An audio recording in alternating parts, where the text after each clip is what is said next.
Senate will come to order.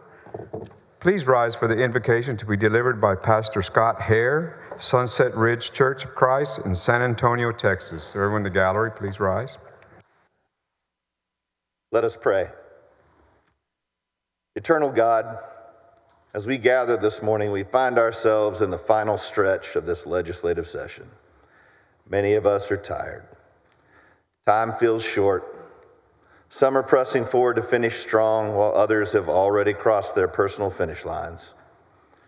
This session has been short, fast, long, and tedious all at once. It's been marked by challenges, changes, and the persistent, if at times faint, thread of hope. Be present with us today. Grant us clarity of thought, steadiness of spirit. May we lead with a peace that gives us the confidence to conclude our work with integrity and to leave this chamber proud of what we have accomplished for the people of Texas.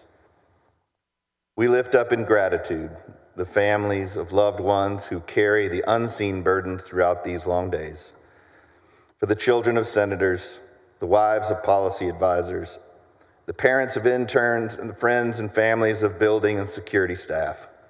We pray for restoration. Redeem the time they've given, and let what seems lost be found. And finally, for those we serve, we pray for the great state of Texas and all who dwell within it. In these uncertain and confusing times, may your word be a lamp to our feet and a light to our path. Amen. Thank you, Pastor Hare. Please be seated.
Ms. Doorkeeper, Mr. President, there's a message from the House. please admit the messenger. Mr. President, I'm directed by the House to inform the Senate that the House has taken the following action. The House has passed the following measures. SJR 27, Huffman, sponsor Leach, proposing a constitutional amendment regarding the membership. Thank you.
Chair lays out the following resolution. Secretary, read the resolution. Senate Resolution 583 by Eckhart et al., recognizing the LOVB Austin Volleyball Women's Professional Teams Championship win at the 2025 LOVB Pro Finals. Chair recognizes Senator Eckhart on the resolution. Thank you so much, Mr. President. Members, we often talk about politics as a blood sport, but I think we win when we look at it more as a team sport. Sometimes that can be a pretty zero-sum game as we try to score points for our team and block points from yours. But good sportsmanship is about respect for your fellow players and the love of the game. The love of our game should be all about our constituents and the people of Texas, delivering for them and progress for all Texans. In these waning days of session, I hope we can continue working together for that greater good, and we can learn something about what it takes to win gold from the team I rise to recognize today. Members, please join me in congratulating the LOVB Austin Volleyball Women's Pro Team on their championship title win at the inaugural League One Volleyball Pro Finals hosted in Louisville this past April. Will y'all rise so we can recognize you? Join me in giving them a round of applause. Senator Zaffarini, you're recognized. Thank you, Mr. President.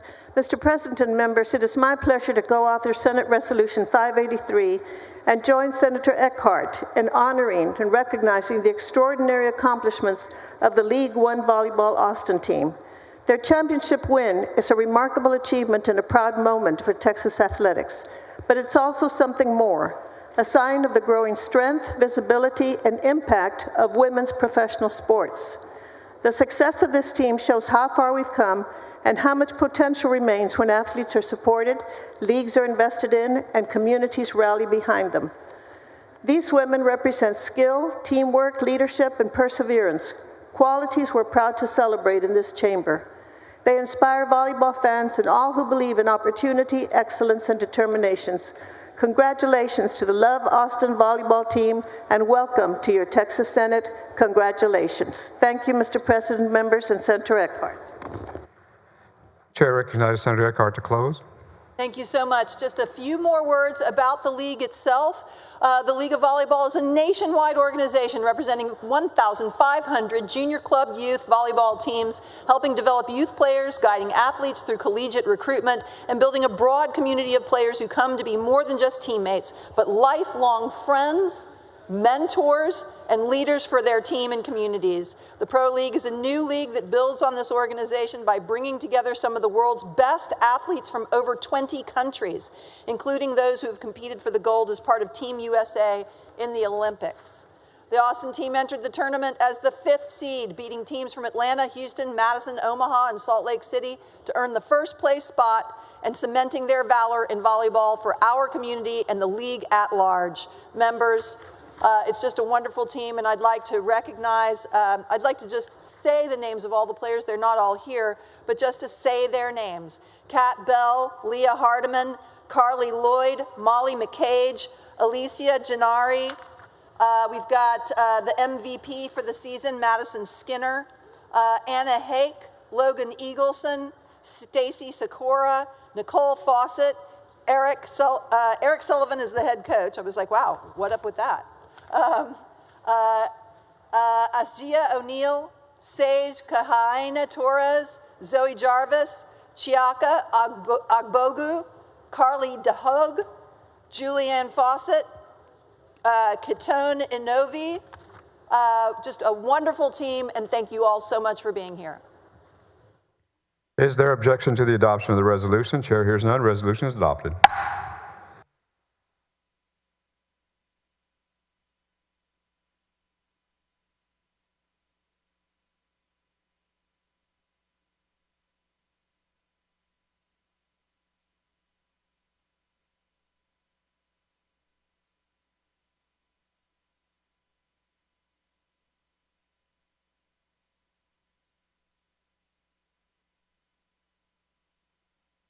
Chair recognizes Senator Hinojosa of Hidalgo to introduce the Doctor of the Day.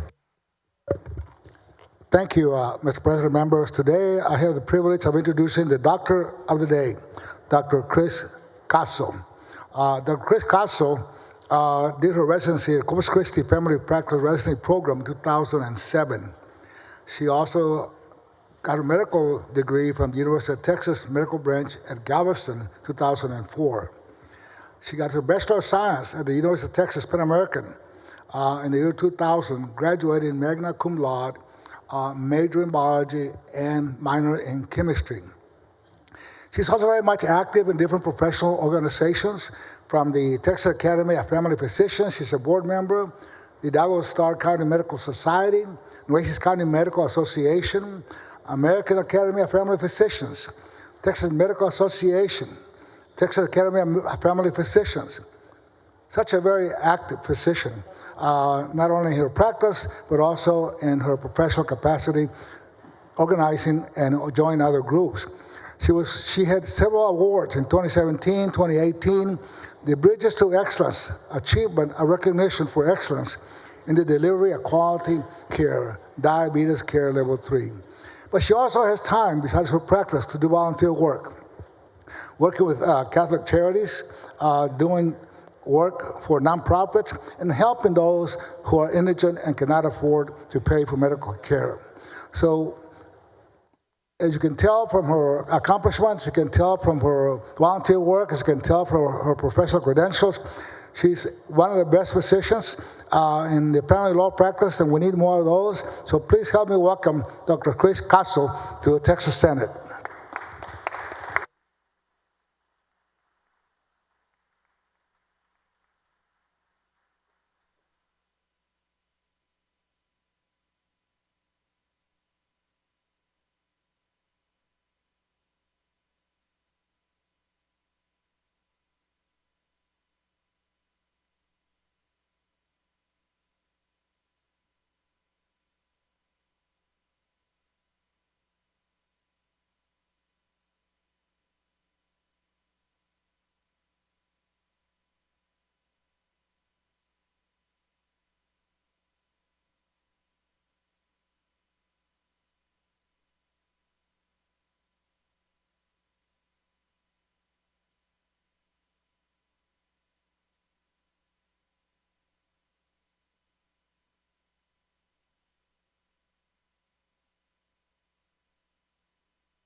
Chair lays out the following resolution. Secretary, read the resolution.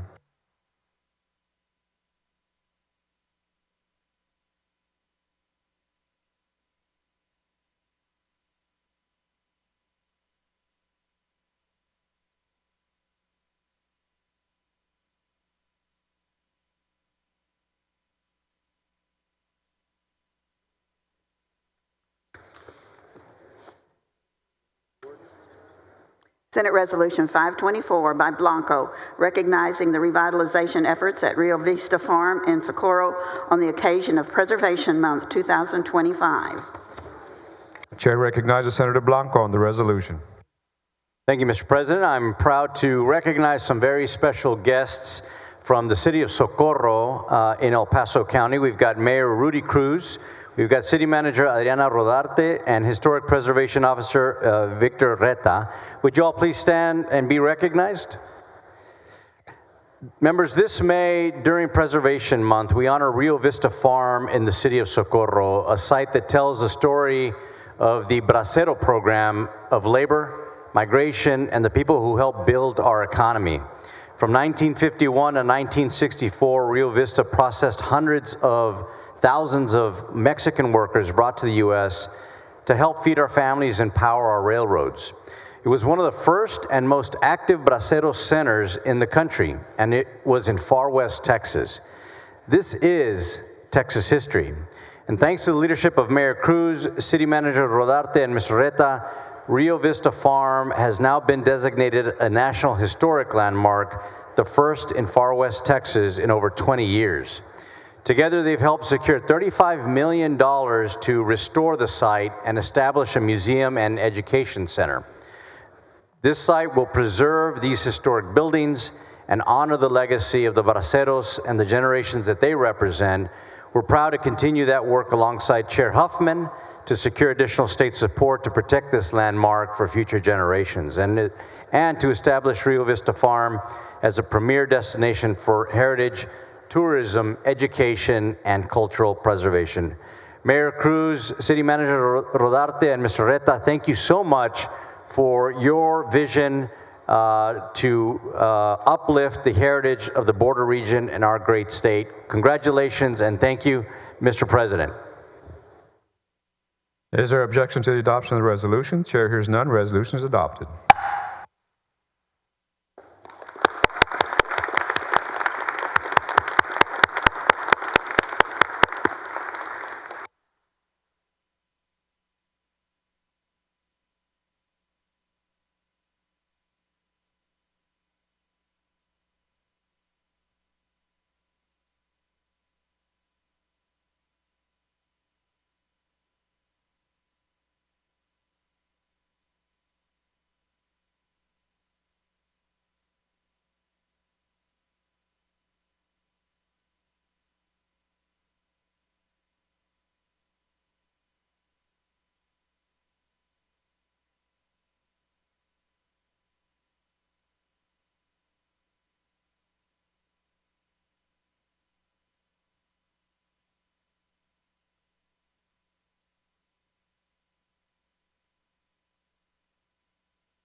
Members, we're about to begin our calendar for the day.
Chair lays out the following resolution. Secretary, read the resolutions.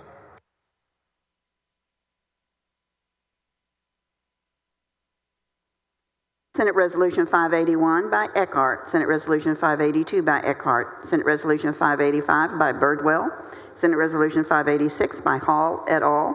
HCR 129 by Eckhart. HCR 136 by Hughes. HCR 138 by Hughes. HCR 150 by Schwertner.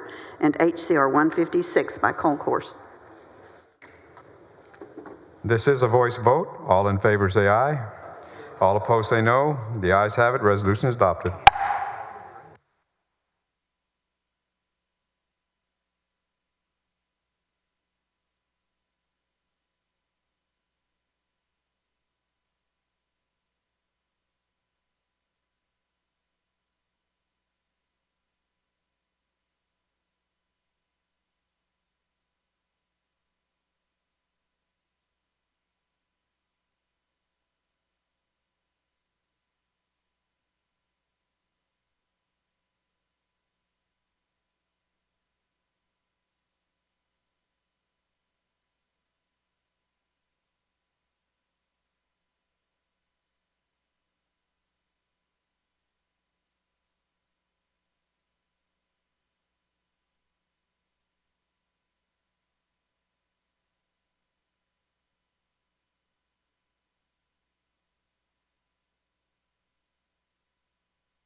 Senator Zaffarini recognized for motion to suspend the regular order of business on House Bill 3425.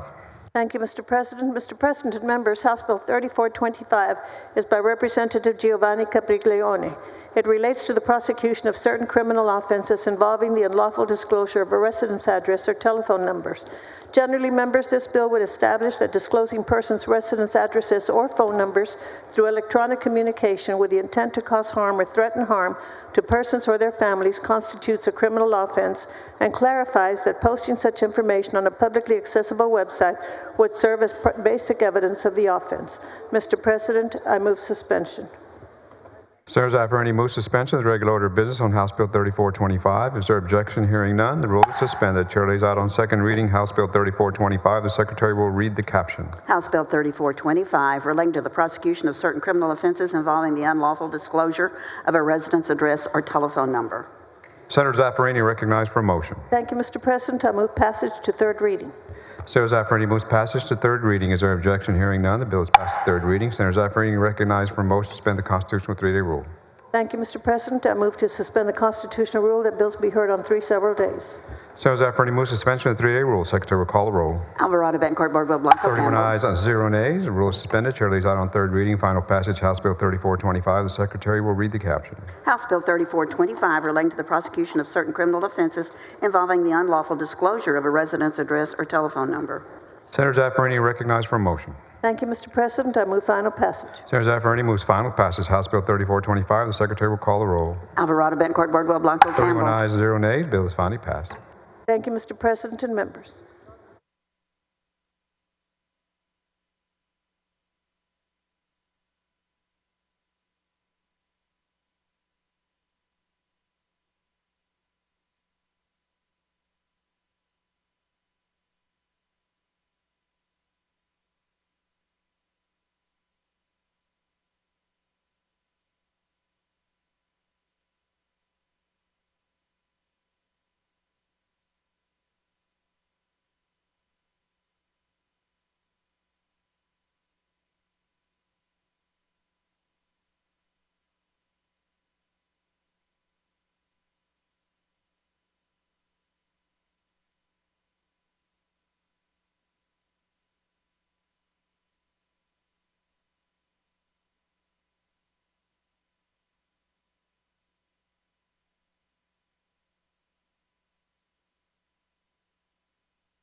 Senator Birdwell, you're recognized for a motion to suspend the regular order of business on House Bill 5093. Thank you, Mr. President. Members, I move to suspend the Senate's regular order of business, take up and consider HB 5093. Members, this bill affords the Secretary of State the ability to provide contact information of notaries public, as was the standard practice prior to 2023. Last session, legislation was passed into law that exempts occupational license holders from public information requests to protect the license holder's personal contact information. One of the unintended results of that legislation was that much of the publicly available contact information for public notaries became unavailable. I move suspension, Mr. President.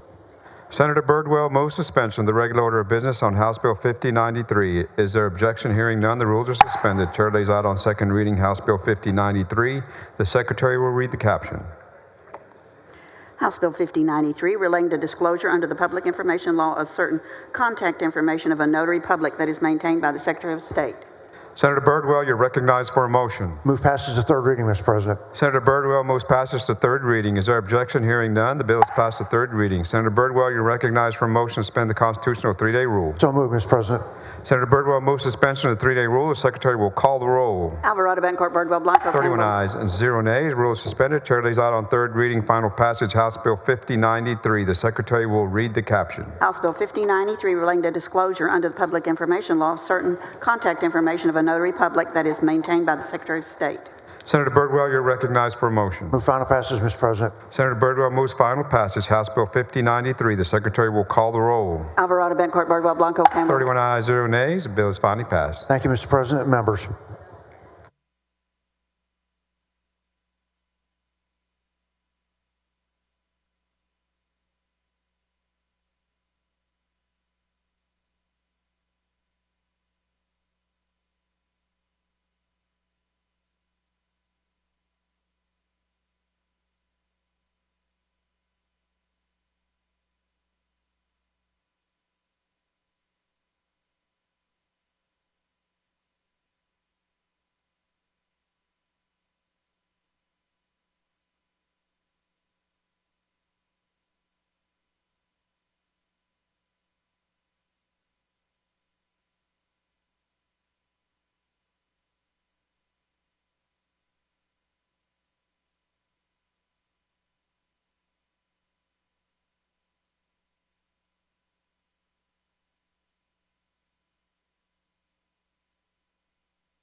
Senator Hinojosa Hidalgo, you're recognized for a motion to suspend the regular order of business on House Bill 783. Thank you, Mr. President, members. House Bill 783 relates to civil liability for online impersonation. The rise of online impersonation, commonly known as catfishing, has become a widespread and harmful form of digital fraud across Texas and the U.S. In 2024, Texas lost $81 million to romance scams alone, according to Public Federal Trade Commission data. These scams often involve individuals creating fake online profiles using someone else's name, image, voice, or likeness without consent. Rapid advancements in technology and artificial intelligence have made it easier to create a deceptive and realistic impersonations that are difficult to detect. While certain forms of online impersonation are criminalized under the Texas Penal Code, there is currently no clear civil remedy for victims who seek restitution, content removal, or injunctive relief. Many cases go unaddressed due to limited law enforcement resources or the impracticality of pursuing criminal charges. This leaves the victims without meaningful recourse. House Bill 783 creates a new chapter in the Civil Practice and Remedies Code, allowing individuals to bring a lawsuit if they have been harmed by another person's intentional and unauthorized use of their identity on social media. The bill applies when impersonation is done knowingly and with the intent to harm, defraud, intimidate, or threaten the victim. It allows courts to issue temporary restraining orders and permanent injunctions to stop the impersonation and authorize recovery of actual damages, including costs related to counseling, identity theft, or libel. With that, Mr. President, members, I move to suspend the regular order of business. Senator Hinojosa moves suspension of the regular order of business on House Bill 783. Is there objection? Hearing none, the rules are suspended. Chair lays out on second reading. But we need to call the roll. There is objection. I'll back up. Sorry. Secretary, will call the roll. Alvarado, Bencourt, Birdwell, Blanco, Campbell, Cook, Creighton, Eckhart. 28 ayes, 3 nays. Rules suspended. Chair lays out on second reading House Bill 783. The Secretary will read the caption. House Bill 783 relating to civil liability for online impersonation. Following amendment, Secretary will read the amendment. Floor Amendment Number 1 by Hinojosa Hidalgo. Senator Hinojosa, you recognize. Thank you, Mr. President, members. This amendment removes the definition of photograph and readily identifiable from the bill. The reason for that is these terms are too narrow or duplicative given the evolving nature of digital content. It also redefines social media platform to cross-reference to an existing definition under the Business and Commerce Code. Clarifies the definition of online impersonation to include visual material. It also clarifies that a person is liable for online impersonation if the online impersonation is, to a reasonable person, virtual, indistinguishable from the actual person. With that, Mr. Chairman and members, I move adoption. Questions on the adoption of floor amendment number 1. Is there any objection? Hearing none, the amendment is adopted. Senator Hinojosa, you recognized for a motion. I move passage to third reading.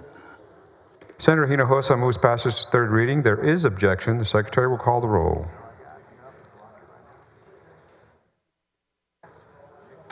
Alvarado, Bencourt, Birdwell, Blanco, Campbell, Cook. 28 ayes and 3 nays. Bill is passed to third reading. Senator Hinojosa, you're recognized for a motion to suspend the constitutional 3-day rule. I so move. Senator Hinojosa moves suspension of the 3-day rule. Secretary will call the roll. Alvarado, Bencourt, Birdwell, Blanco, Campbell, Cook. 28 ayes, 3 nays. Rule suspended. Chair lays out on third reading. Final passage, House Bill 783. The Secretary will read the caption. House Bill 783 relating to civil liability for online impersonation. Senator Hinojosa, recognized for a motion. I move final passage, House Bill 783. Senator Hinojosa moves final passage, House Bill 783. The Secretary will call the roll.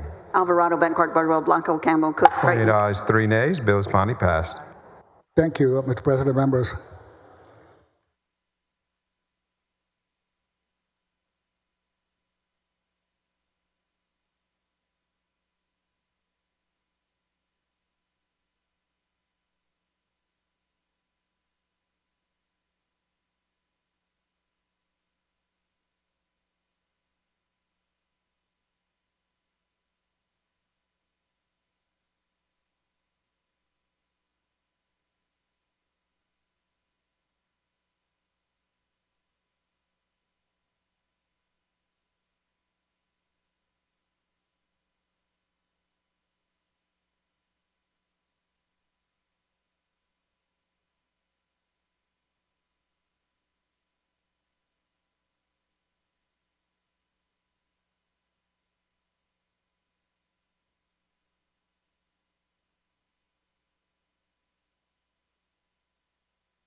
Mr. Doorkeeper, Mr. President, there's a message from the House.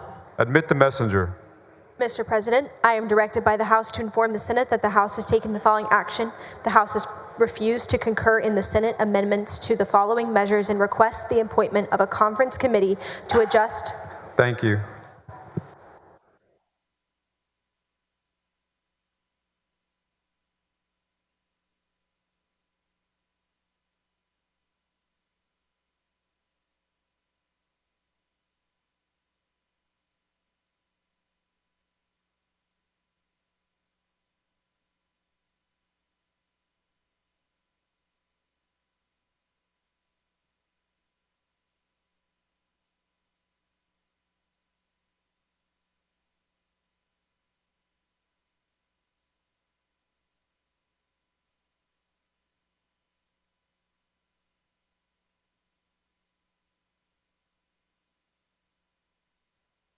Chair recognizes Senator Hall for a motion.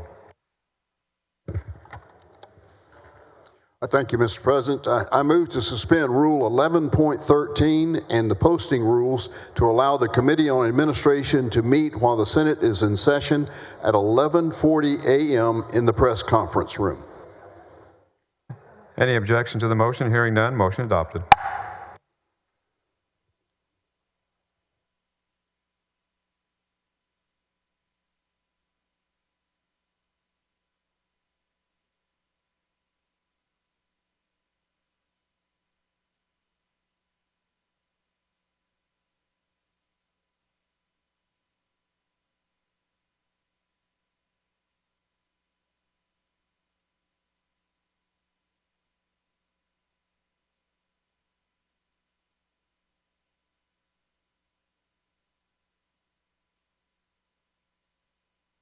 Senator West, you're recognized for a motion to suspend the regular order of business on House Bill 2854.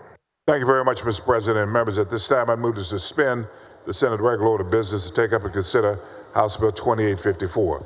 House Bill 2854 requires parole officers to notify hospitals when a parolee who has committed a violent crime visits their premises.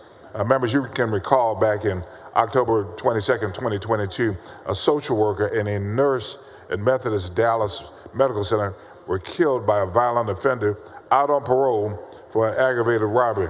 Prior to the shooting, the parolee had violated his parole conditions over 50 times. This closes that loophole by making certain that hospitals are notified when someone has a violent past and is on parole and is visiting their facilities. Move to suspend the regular order of business. Senator West moves suspension of the regular order of business on House Bill 2854. Is there objection? Hearing none, the rules are suspended. Chair lays out on second reading House Bill 2854. The Secretary will read the caption.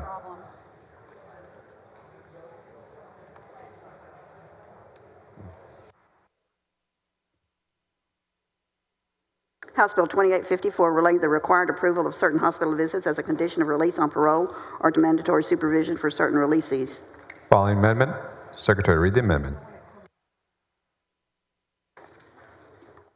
Floor Amendment number 1 by Huffman. Senator Huffman, you're recognized. Thank you, Mr. President. Members, this floor amendment is designed to try to get the bill to actually work in a way that is functional. So it would require DSHS to maintain an electronic database containing the contact information for the chief law enforcement officer of each general hospital in the state or the local law enforcement agency with jurisdiction over the hospitals. Hospitals would be responsible for reporting this information in their annual survey to the department, which would then provide it to TDCJ for purposes related to the implementation of the bill. And it also grants liability protection to TDCJ in cases where a parole officer attempts to notify the listed law enforcement officer using the information provided in the database. Move adoption. Chair recognizes Senator West. It's acceptable.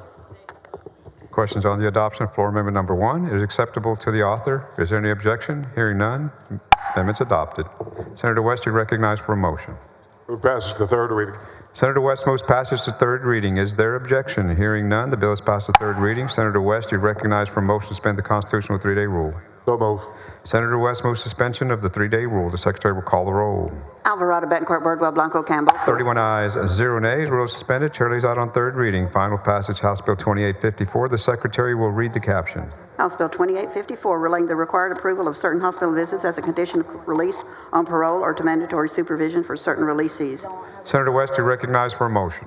Move final passage of House Bill 2854. Senator West moves final passage, House Bill 2854. The Secretary will call the roll. Alvarado, Betancourt, Birdwell, Blanco, Campbell. 31 ayes, 0 nays. The bill is finally passed. Thank you.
Senator Huffman, you are recognized for a motion to suspend the regular order of business on committee substitute for House Bill 500.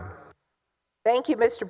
President. Members, I move to suspend the regular order of business, take up and consider the committee substitute to House Bill 500. Members, this bill is the supplemental budget for the 24-25 biennium. Texas operates on a 2-year budget cycle, and our General Appropriations Act is largely based, as you all know, on projected expenses and revenue.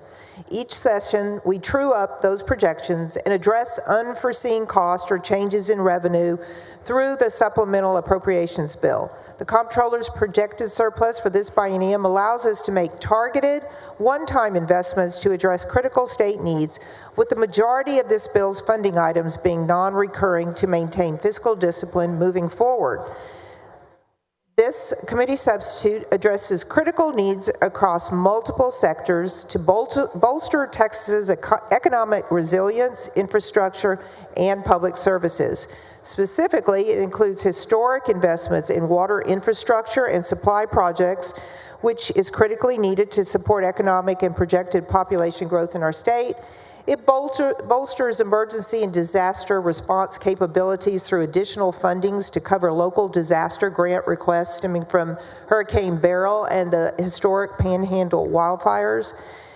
3 new emergency operations centers around the state through TETM, the purchase of additional wildfire suppression aircraft to enhance our state's rapid response capabilities, and we address the backlog of the volunteer fire department's assisted programs, as well as new funding to meet projected future demand and investment to protect lives and property.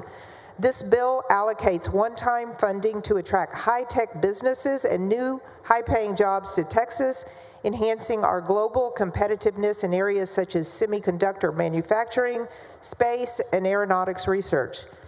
The bill includes targeted funding to foster and promote emerging energy sectors such as advanced nuclear development, contingent upon the passage of House Bill 14.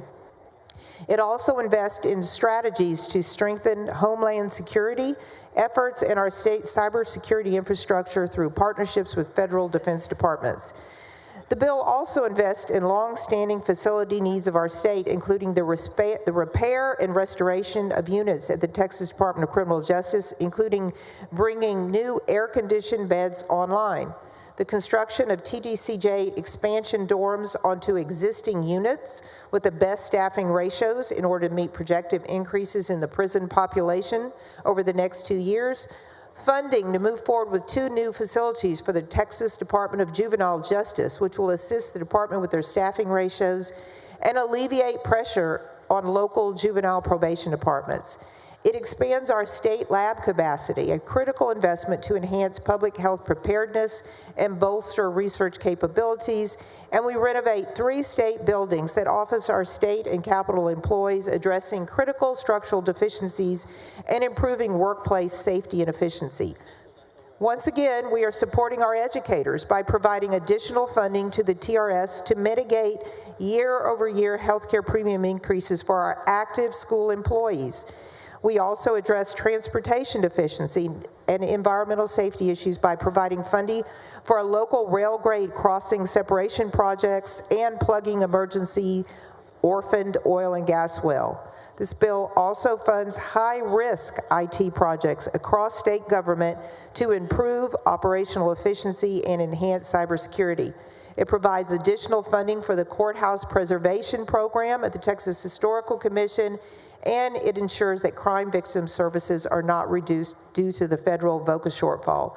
Members, this supplemental appropriations bill prudently tackles immediate challenges facing our state with targeted, one-time funding, while strategically investing in innovation and Texas's future to ensure that we remain a global leader in economic growth, technology, and quality of life.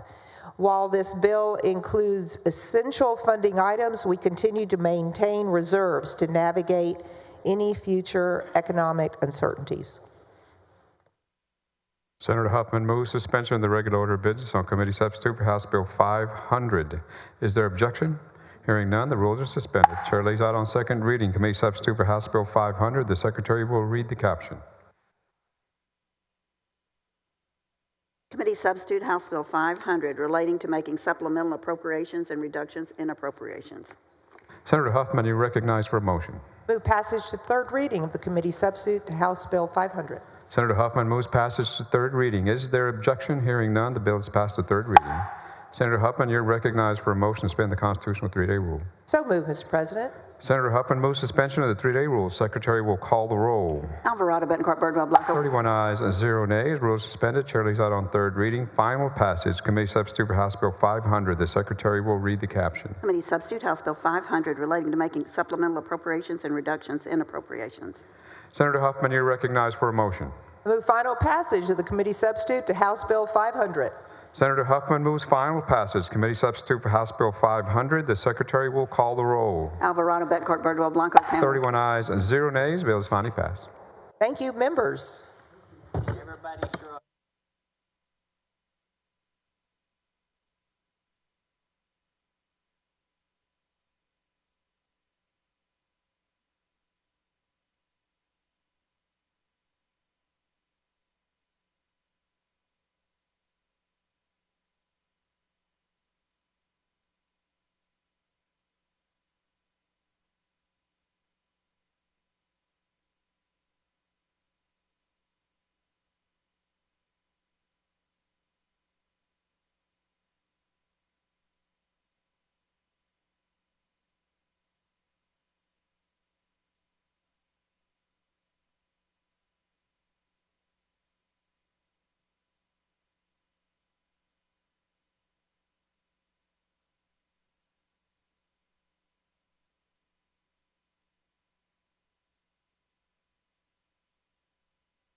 Senator Eckhart, you're recognized for a motion to suspend the regular order of business on House Bill 1105. Thank you so much, Mr. President. Members, I move to suspend the Senate's regular order of business to take up and consider at this time House Bill 1105. House Bill 1105 is a narrowly tailored solution to a loophole in our tuition exemption laws. Currently, Texas law provides a tuition exemption for firefighters enrolled in fire science courses and paramedics who are employed by a fire department or emergency service district. However, this tuition exemption does not apply to the very few paramedics employed by one of just 32 standalone EMS departments in Texas. Those standalone EMS departments employ just about 9% of paramedics in the state. House Bill 1105 closes that loophole, or maybe not a loophole, closes that gap by extending the tuition exemption to all paramedics employed by a political subdivision, including those in those few remaining standalone EMS departments. The bill also goes to great lengths to ensure that any potential fiscal impacts on institutions of higher education is negligible. The bill includes all the same restrictions that apply to the firefighters exemption, and it also imposes an additional restriction that caps the number of paramedics who can use this exemption for an online class at 20% of the class size. While these factors ensure that the bill will have no discernible fiscal impact on universities, the bill will have a tremendous impact on our standalone EMS department employees. As our local communities continue to struggle with a critical shortage of EMS personnel, standalone EMS departments currently lack the essential tools for recruitment, development, and retention. HB 1105 will ensure parity among all publicly employed paramedics and open pathways to education to all first responders. I want to thank Chairman Creighton and his staff for working with me on this bill, and I would also like to thank our co-sponsors, Senators Flores, Hagenbu, Middleton, Parker, Paxton, Sparks, and Zaffarini. Thank you so much. And with that, Mr. President, I move suspension. Senator Eckhart moves suspension of the regular order of business on House Bill 1105. Is there objection? Hearing none, the rules are suspended. Chair lays out on second reading House Bill 1105. The Secretary will read the caption. House Bill 1105, relating the exemption of tuition and laboratory fees at public institutions of higher education for certain paramedics. Senator Eckhart, you're recognized for a motion. I move passage to third reading. Senator Eckhart moves passage third reading. Is there objection? Hearing none, the bill is passed to third reading. Senator Eckhart, you're recognized for a motion to suspend the constitutional three-day rule. I move suspension of the three-day rule. Senator Eckhart moves suspension of the three-day rule. The Secretary will call the roll. Alvarado, Bencourt, Birdwell, Blanco, Campbell, Cook. 29 ayes, 2 nays. Rule is suspended. Chair lays out on third reading final passage House Bill 1105. The Secretary will read the caption. House Bill 1105, relating to the exemption of tuition and laboratory fees at public institutions of higher education for certain paramedics. Senator Eckhart, you're recognized for a motion. I move final passage. Senator Eckhart moves final passage House Bill 1105. The Secretary will call the roll. Alvarado, Bencourt, Birdwell, Blanco, Campbell. 29 ayes and 2 nays. The bill is finally passed. Congratulations. Thank you so much, Mr. President, and thank you, members.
Senator Flores is recognized for a motion to suspend the regular order of business on House Bill 27. Thank you, Mr. President. Members, I move to suspend the regular order of business, take up and consider House Bill 27. Currently, our students are not required to have personal financial literacy instruction besides what is merely briefed in our text or offered as an elective, denying them critical knowledge of finances they should know for the success in their futures, careers, families, and their potential ventures into higher education. This bill seeks to provide required instruction on personal financial literacy in high school by replacing the current 1/2 credit requirement in economics with a 1/2 credit in personal finance literacy. Economics will then become a full credit option for students to take along among world geography and world history to satisfy social studies credit requirements or to be taken as an elective. Additionally, this bill will allow for the development of an advanced placement course that satisfies financial literacy that text to be taken by students to satisfy the personal financial literacy credit. Our younger generations deserve to be equipped with the skills necessary to be financially autonomous and secure as they enter adulthood. I move suspension of the regular order of business, and there will be an amendment. Senator Flores moves suspension of the regular order of business on HB 27. Is there objection? Seeing none, the rules are suspended. The chair lays out on second reading HB 27. The secretary will read the caption. HB 27, relating to courses in personal financial literacy for high school students in public schools. The following amendment.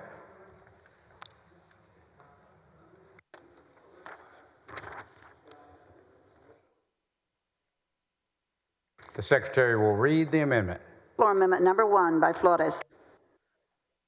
Senator Flores, you're recognized on the amendment.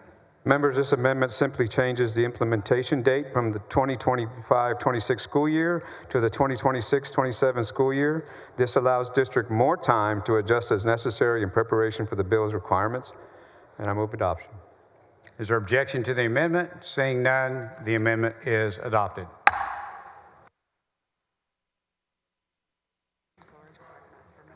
Senator Flores is recognized for a motion.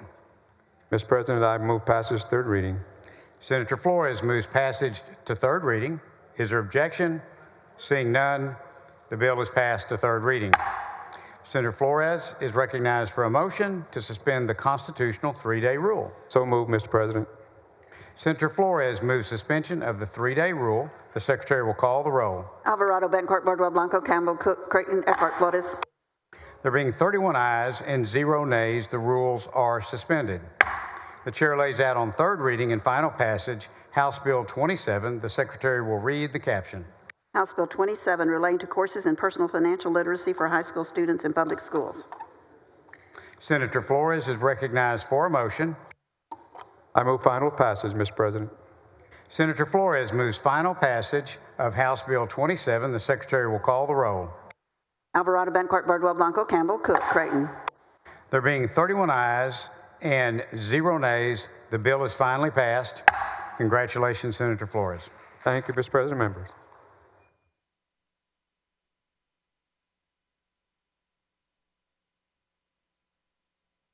I think she likes your bill.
Senator Alvarado, you recognized for a motion to suspend the regular order of business on House Bill 5129. Thank you, Mr. President. I move to suspend the regular order of business to take up and consider House Bill 5129 by Representative Noble. HB 5129 protects the personal identifying information of occupational license holders such as nurses, social workers, electricians, and barbers. Currently, there is no law preventing the disclosure of personal identifying information in response to public information requests. House Bill 5129 prevents a license holder's personal identifying information from being disclosed without their written consent. It provides an exception in cases where this information must be disclosed for law enforcement purposes. Senator Alvarado moves suspension of the regular order of business on House Bill 5129. Is there objection? Hearing none, the rules are suspended.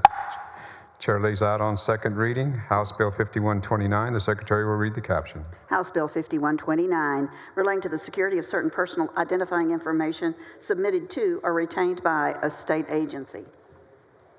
Senator Alvarado, you recognized for a motion. Move passage to third reading.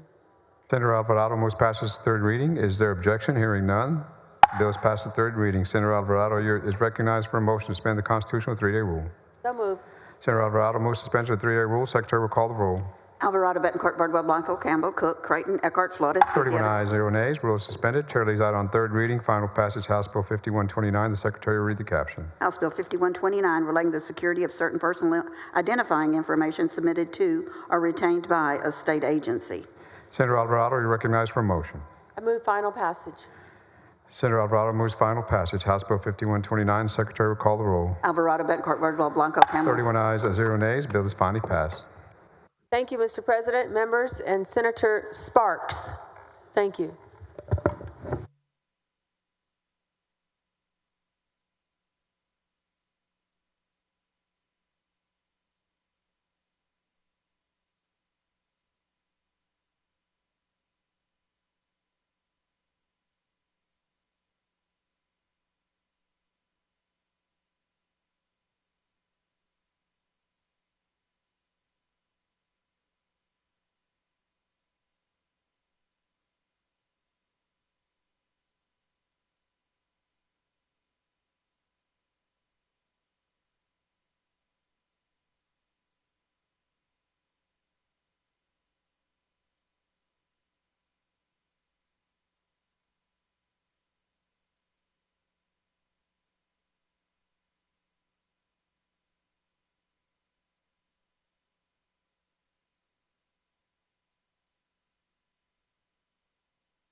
Senator Hancock, you recognized for a motion to suspend the regular order of business on House Bill 4795. Yes, thank you, Mr. President. I move to suspend the regular order of business and take up and consider House Bill 4795 at this time. During the interim, we worked on with a local adoption attorney to cut through the red tape caused by the backlog from paternity registry system to help finalize adoption cases. House Bill 4795 requires DSHS's Vital Statistics Unit to establish an electronic process for DSHS and DFPS in order to speed up the amount of time to verify paternity during the adoption process. With that, I move suspension. Senator Hancock moves suspension of the regular order of business on House Bill 4795. Is there objection? Hearing none, the rules are suspended. Chair lays out on second reading House Bill 4795. The Secretary will read the caption. House Bill 4795 relating to the duties of the Vital Statistics Unit of the Department of State Health Services in relation to certain suits affecting the parent-child relationship. Senator Hancock, you're recognized for a motion. I move passage to third reading. Senator Hancock moves passage to third reading. Is there objection? Hearing none, the bill is passed to third reading. Senator Hancock, you're recognized for a motion to suspend the constitutional 3-day rule. Yes, Mr. President, I move to suspend the constitutional rule that bills be read on 3 several days. Senator Hancock moves suspension of the 3-day rule. Secretary will call the roll. Alvarado, Bencourt, Birdwell, Blanco. 31 ayes, 0 nays. Rule is suspended. Chair lays out on third reading and final passage House Bill 4795. The Secretary will read the caption. House Bill 4795 relating to duties of the Vital Statistics Unit of the Department of State Health Services in relation to certain suits affecting the parent-child relationship. Senator Hancock, you're recognized for a motion. Move final passage. Senator Hancock moves final passage House Bill 4795. The Secretary will call the roll. Alvarado, Bencourt, Birdwell, Blanco. 31 ayes, 0 nays. Bill is finally passed. Thank you.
Senator Hughes, you recognized for a motion to suspend the regular order of business on committee substitute for House Bill 5138. Thank you, Mr. President. I move to suspend the regular order of business to take up and consider at this time House Bill 5138. Senators, this is very similar to Senate Bill 1026, which the Senate has already passed. As you may recall, the Texas Court of Criminal Appeals in the Stevens case ruled, even though the law had been in place for decades, ruled that the Attorney General does not require by law to prosecute election law violations, and based on that finding, said the AG cannot independently prosecute these cases. Obviously, that can be a challenge where a local district attorney has a conflict, or there's a political problem, or there's an election integrity problem that might affect a local prosecutor. Local prosecutors being humans, we have to think about these things. And so for decades, the Attorney General's office and the local prosecutor had a concurrent jurisdiction. But with the Stevens case, the Court of Criminal Appeals changed that drastically and pulled that power away from the Attorney General's office. And as a result, many election crimes are not being investigated, not being prosecuted. So this bill will change the statute to line up even more closely with the Texas Constitution, and hopefully this will allow the Court of Criminal Appeals to take another look and to affirm this long-standing, reasonable, fundamentally important right of the AG. And so the version before you lets the Attorney General's office handle these cases. That's what the bill's about, and I move suspension. Senator Eckhart, for what purpose? To ask questions of the author. Senator Hughes, do you yield? Of course I'll yield. Thank you so much, Senator Hughes, and thank you for the good back and forth on this particular bill. With regard to the concurrent jurisdiction, criminal jurisdiction, your bill seeks to place jurisdiction squarely, clearly in the Attorney General's office, but it doesn't take jurisdiction away from local prosecution, correct? Senator, that's right. And over the last 10 years, we've only seen one prosecution of election fraud that went to conviction, and it went for a misdemeanor, correct? Well, Senator, if we're talking about election crimes broadly, the number would be larger. The specific offense of election fraud, I'll defer to you. But as you know, there's a broad array of election crimes, illegal voting, election fraud. They're not all called election fraud, but yes, if that's what you say the numbers are, I believe you. And would you agree with me that the caseload statewide is not going to be large? Well, Senator, there are a number of complaints that arise. I know we've each had situations in our districts, whether in a primary or a general or a municipal or school election, where there are allegations, where there are investigations. And so there's definitely a large number of complaints. Now, how many of them get investigated and pursued, that's another matter. That's part of the reason for this bill. And you're seeking to amend Government Code Section 402, which under Government Code Section 402.028, a local prosecuting attorney can already request an attorney general to assist in one of these cases, or actually in any criminal prosecution, correct? Senator, that's right. They can assist. As you know, until the Stevens case, for election violations, there was an additional provision where the jurisdiction was actually concurrent, in addition to the general rule that you, of course, stated correctly for criminal cases. But for election crimes, election offenses, of course, until the Stevens case, the AG had concurrent jurisdiction with the local prosecutor. And let's talk about the issues with concurrent jurisdiction for a moment. Under your bill, an attorney general can take over a case, but there is, unlike in child support cases, there's no requirement of the attorney general to notice the local prosecuting attorney, the defense, or the court if the attorney general is taking over that case, correct? Senator, that's right. And again, you know more about criminal cases than I do, but as a practical matter, of course, once the case is indicted, that's when the case begins officially, and that would be official notice to everyone. But as far as beginning an investigation, I believe you're right. There's no requirement in this bill that a formal notice be issued. And one concern I have is if a local prosecuting attorney is pursuing a case at the same time that the attorney general is pursuing a case and they don't know about each other's investigations, wouldn't that be a waste of both local property tax dollars, which are the predominant source of funding of local prosecution, and also a waste of state revenues if we've got rival investigations that perhaps don't know about one another? Well, I see what you mean, Senator, and the hope is that they would compare notes and share information and be as efficient as possible. But again, my impression is that before the Stevens case, it was concurrent jurisdiction. There was no requirement of notice or anything to be filed like that. Please correct me if I'm wrong, but that's what I understand. I am not aware of a pre-Stevens case where there wasn't a request by local law enforcement or a coordination between the Attorney General and the local law enforcement. It could be, I'm just unaware. But what I'm dealing with here before me is a codification that could, without some adjustment, result in competing investigations that may or may not know about one another, and no clear statement of which is the attorney of record if there are two investigations.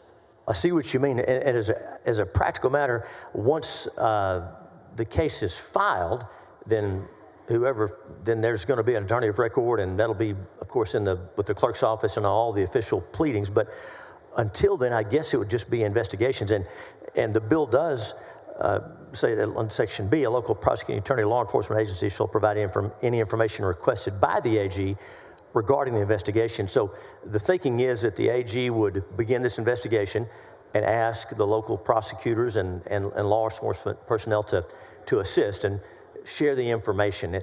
And I believe that's how these things normally go. You may know otherwise, but I think that's how it's normally done. And to that point, when you say any information, it's not confined to the information with regard to the criminal case at hand. It is any information for criminal offenses, plural, under this section. What are your intentions there? No, thank you so much. And I was looking at that after we spoke, and so it references 42.101, which is a criminal offense under the election code. So it would be limited to criminal offenses in the election code. So it wouldn't be, every file in the DA's office, but for any election code violations, that's what would be triggered there, that they'd share that information. And in the event, in the last portion of your bill, amending the elections code, it appears from the plain language that the Attorney General can direct or require the participation of the local prosecuting attorney in the case. Pardon me, and so I want to make sure I'm in the right place. So in Section B on line 37, that's where they shall provide any information requested. Actually, I'm sorry. I'm looking at Section 3 of your bill, page 1, lines 55 through page 2, line 2. It appears to say that the Attorney General can direct the local prosecutors to continue participating in the case. That's right, and as I read that, the existing language is there in 273.022, but we're adding a criminal offense that the AG is authorized to prosecute under 273.021. It is existing language in the elections code, but what is troubling about it is it appears to, because of the addition of this brand new section 402.101, it appears on its face to say that a local prosecutor must be essentially conscripted as an assistant attorney general, which would mean that the attorney general is directing local prosecution to participate in the attorney general's case utilizing local property tax funded resources. I see what you mean. My impression is that there's normally cooperation, but I want to make sure I'm reading this right. If we just read what's already the law, not what would be changed by this bill, 273.022, cooperation with local prosecutor, the Attorney General may direct the county or district attorney serving the county in which the offense is to be prosecuted to prosecute an offense that the Attorney General is authorized to prosecute under Section 273.021 or to assist the AG in the prosecution. So I agree with you. I think that's already there if I'm reading it right. It is already there. But what's not already there, and members, I need y'all to hear this. What's not already there that will be there after this bill is passed is independent prosecutorial authority by the Attorney General in elections cases. So the reason why that provision, which is already there in statute, would now read differently with this provision above it is that under current law, a local prosecutor can ask for assistance from the Attorney General, and the Attorney General can refuse it or pick it up. But an Attorney General cannot take a case of a local prosecutor without cooperation. But this new provision, the first two sections of your bill, create this new circumstance. I see what you mean, because in this situation, it wouldn't necessarily be one where the AG was invited in, but by statute, they'd have the authority. I see what you're saying. Yes, I believe you're right. I do have an amendment to address the notice provision and the new opportunity to essentially conscript a local attorney, a local prosecuting attorney, that I will present, and we can discuss that when that comes up. Thank you so much for answering my questions here now, but also in the days leading up to this. Thank you. And thank you, Senator. Senator Menendez, for what purpose? Questions of the author, Mr. President? Senator Hughes, do you yield? Of course, I'll yield. Thank you, Mr. President. Thank you, Senator Hughes. Senator Hughes, you're a highly respected attorney, are you not? At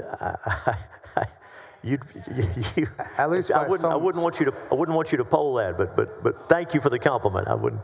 I think I've heard you sometimes refer to yourself as just a simple country lawyer at one point. On my best days, yes, sir. Yeah, that's when everybody should hold on to their wallet. But so being a good attorney that you are, you're very familiar with the Texas Constitution, correct? I'm familiar. I'm not an expert, but I'm fairly familiar with it. Yes, sir. So then you're familiar that we have a separation of powers clause that ensures that none of the three branches encroach on each other. And it seems to me like this bill would allow the AG to, just on its own volition, initiate prosecutions regardless of whether or not the local prosecuting attorney was going to, has invited them, or was feeling that they didn't need their help. That's basically what your bill would allow, wouldn't it? Senator, that's right, and that was the law before the Stevens case. As you know, for decades before that Stevens case by the Court of Criminal Appeals, the Attorney General had concurrent jurisdiction and did not need, an invitation or a request by the local prosecutor to come in. So the idea here is to get back to that. So do you have any concerns that, because this is not necessarily see, everybody's against this bill. This is not a partisan issue because, the Attorney General could be a Democrat or Republican, but then could maybe believe that there was reason to prosecute or investigate something where the local prosecutor had a handle on things, but your bill's just going to say it doesn't matter. Well, Senator, the reason that, I would say this, the reason that the Attorney General was given concurrent jurisdiction decades ago, and that's a departure from normal criminal practice. As you know, normally the district attorney, county attorney has discretion, and they decide whether to invite in the AG. But decades ago, the legislature gave this concurrent jurisdiction to the AG, recognizing that election crimes, if I'm the district attorney, I might have a conflict. I might be concerned about some of the folks who are cheating in elections, or I could have all kinds of problems of conflicts. And that's why the legislature decades ago gave this concurrent jurisdiction to the AG. And so I wouldn't want anybody to think that we are changing the status quo. The Court of Criminal Appeals did that. We are just restoring what was in place before that ruling. This bill, is this the same bill that last session was Senate Bill 1195? That sounds right, and I don't know that every word is the same, but it's the concept. Yes, sir. The same concept. I think you were carrying that bill, right? Yes, sir, and I'll defer to you on the bill number, but I did carry a bill to restore this prosecution authority to the Attorney General. Yeah. And if you say that's the number, I believe you. I did a little bit of history on the bill, and apparently the floor vote on this bill was 17 aye votes and 13 nay votes last session on this bill. I appreciate you answering my questions. I think there's some concerns about allowing for a statewide elected official just to, on his own or her own, to interfere in cases where maybe the local prosecutor has a handle on things. But thank you for answering my questions. Thank you, Senator.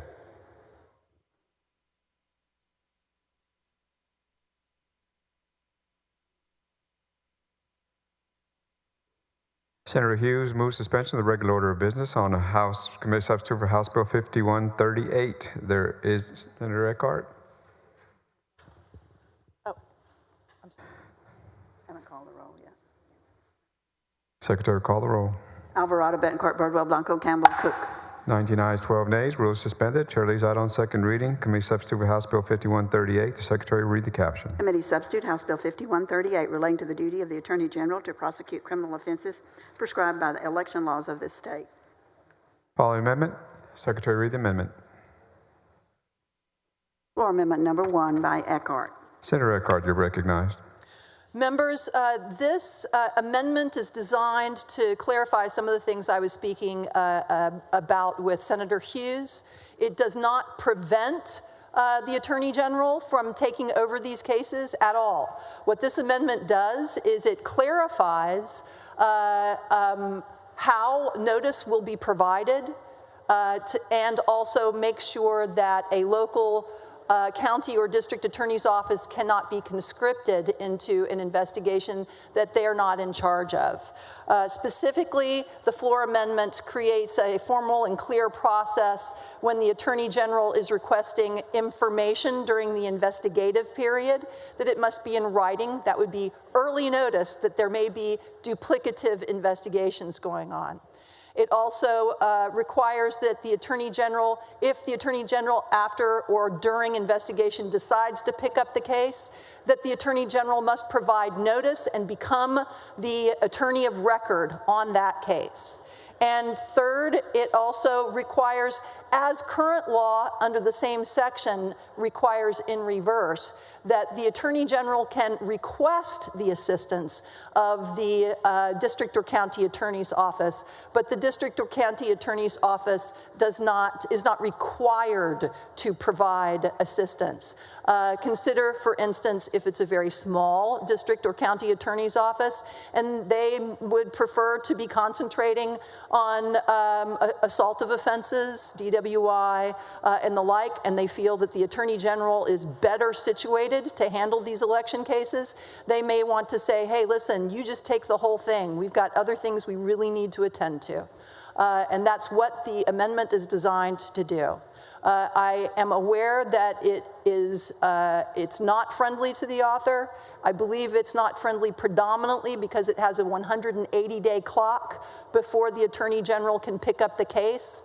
But I believe since under statute, the prosecuting attorney has 180 days to indict, that would be a clear indication that the local attorney is not picking up this case, and the Attorney General could step in cleanly to take it over at that point without duplicative effort. Senator Hughes, you're recognized. Thank you, Mr. President. And I thank Senator Eckhart for the discussion on this. And we've talked about this, and she's prosecuted cases and knows this area quite well. We did consult with folks who would be prosecuting these election cases on the amendment. And a couple of things I would note. The amendment on lines 3 through 6 would change where the local prosecutor must provide information requested by the AG to evidence requested by the AG. And of course, as I think we know, evidence is a much narrower term. That's evidence that's admissible. There could be a lot of information in that DA's file that would lead to evidence that the AG needs. We don't want to limit what information is turned over to them when the AG takes over the prosecution, whoever that is. And I would also say, and as Senator Eckhart mentioned, that 6 months is a problem. Under this amendment, we're thankful for our DAs and county attorneys. Let's assume we had a district attorney who did not want one of these cases prosecuted. All the district attorney would have to do would be to open an investigation and thus deprive the AG of authority, and then just sit on that and never investigate, never indict, and the AG would then not be able to pursue the case. So I know that's not Senator Eckhart's intent, but that would be one of the effects of this amendment. And so with respect for her and her knowledge of the law, I'll be voting no on the amendment. Questions on the adoption of floor amendment number 1 is not acceptable to the author. Secretary will call the roll.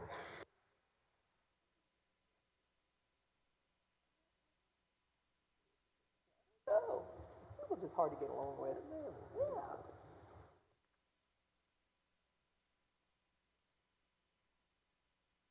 Alvarado, Betancourt, Birdwell, Blanco, Campbell, Cook. Be 11 ayes and 20 nays. Amendment fails.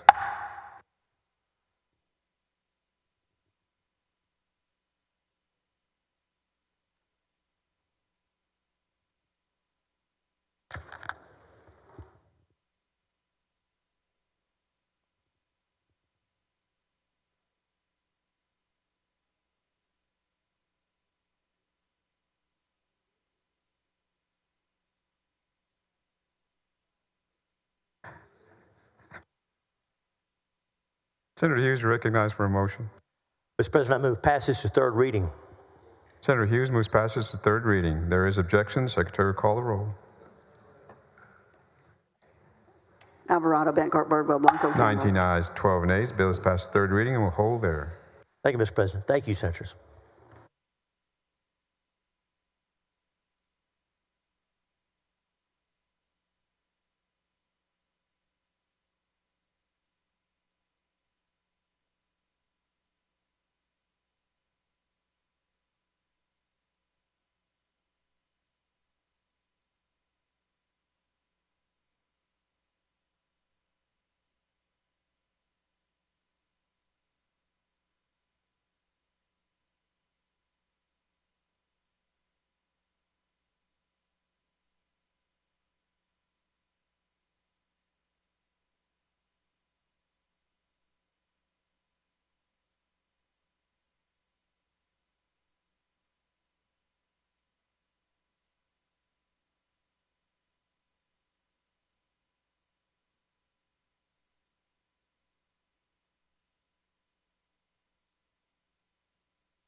Senator Campbell, you're recognized for a motion to suspend the regular order of business on House Bill 4070.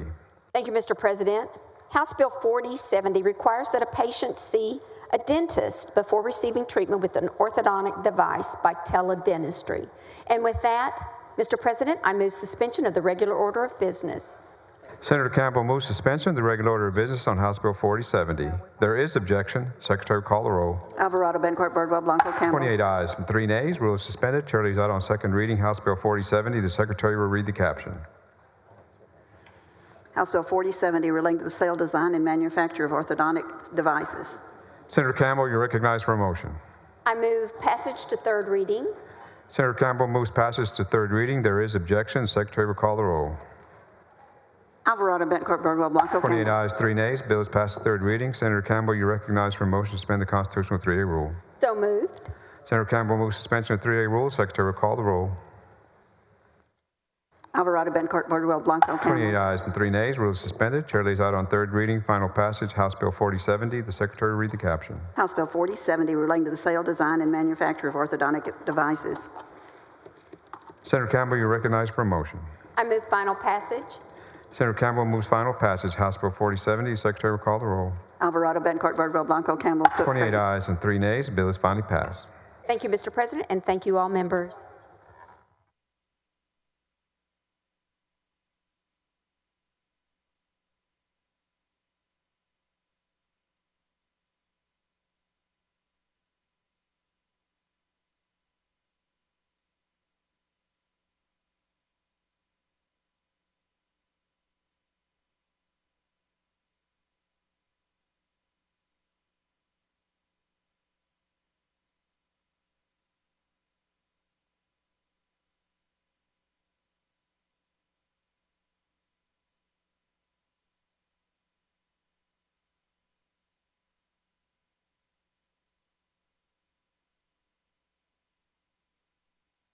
Senator Hall, you're recognized for a motion to suspend the regular order of business on House Bill 1106.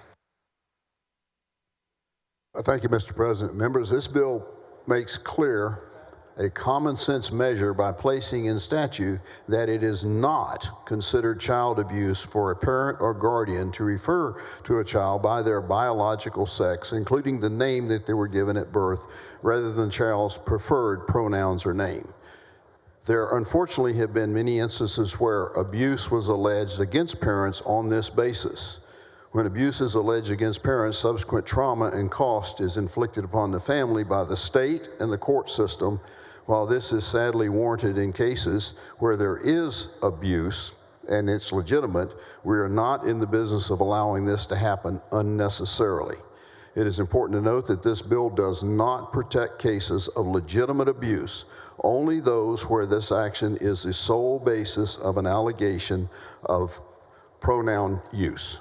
A parent choosing not to affirm their child's chosen gender identity may be difficult for that child. However, grounds of abuse and neglect are highly serious grounds and will most surely lead to further damage for these children and their families. With that, I move suspension. Senator Hall moves suspension of the regular order of business on House Bill 1106. There is objection. Secretary will call the roll. Alvarado, Bencourt, Birdwell, Blanco, 20 Campbell. ayes, 11 nays. Rules suspended. Chair leaves out on second reading. House Bill 1106. Secretary will read the caption. House Bill 1106 relating to the definitions of child abuse and neglect. Senator Hall, you're recognized for a motion. Move passage to third reading for HB 1106, Mr. President.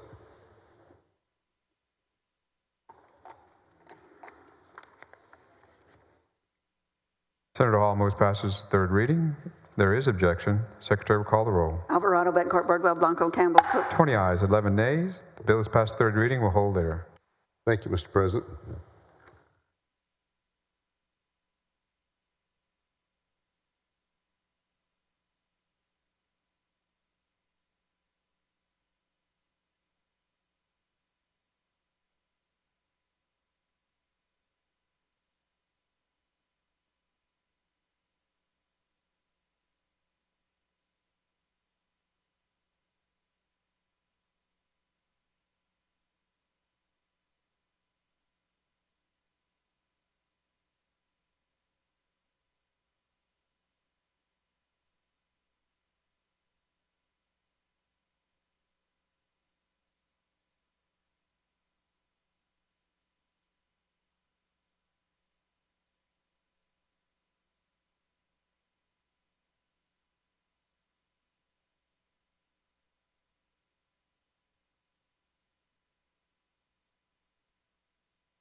Senator Schwartner, you recognized for a motion to suspend the regular order of business on House Bill 1871.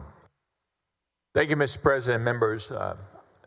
President, I move to suspend the Senate's regular order of business on House Bill 1871.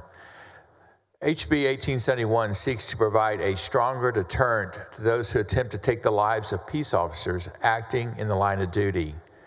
Currently, both attempted capital murder of a police officer and aggravated assault against a public servant are punishable as first-degree felonies, even though attempted capital murder of a peace officer requires the prosecution to prove the defendant acted with the specific intent to commit murder. HB 1871 increases the punishment related to attempted capital murder of a peace officer to reflect the seriousness of the crime and account for the relative difficulty to prove the case in court. Specifically, this bill establishes the offense as a first-degree felony punishable by a range of 25 to 99 years or life imprisonment. An inmate serving a sentence for attempted capital murder of a peace officer will be ineligible for parole or mandatory supervision. HB 1871 addresses a real-world situation encountered by the Brazos County community and communities across Texas. This bill is focused on those individuals who have intentionally attempted murder of a police officer. Mr. President, I move to suspend the regular order of business, take up and consider at this time House Bill 1871. Senator Schwartner moves suspension of the regular order of business on House Bill 1871. There is objection. Secretary will call the roll. Alvarado, Bettencourt, Birdwell, Blanco, 27 ayes and 4 nays. Rules suspended. Chair lays out on second reading House Bill 1871. The Secretary will read the caption. House Bill 1871, relating to the punishment for the criminal offense of attempted capital murder of a peace officer. Senator Schwartner, you recognized for a motion. Mr. President, I move passage to third reading of House Bill 1871. Senator Schwartner moves passage to third reading. There is objection. Secretary will call the roll. Alvarado, Bettencourt, Birdwell, Blanco, Campbell. 27 ayes and 4 nays. Bill is passed to third reading. Senator Schwartner, you recognized for a motion to suspend the constitutional 3-day rule. So moved, Mr. President. Senator Schwartner moves suspension of the 3-day rule. Secretary will call the roll.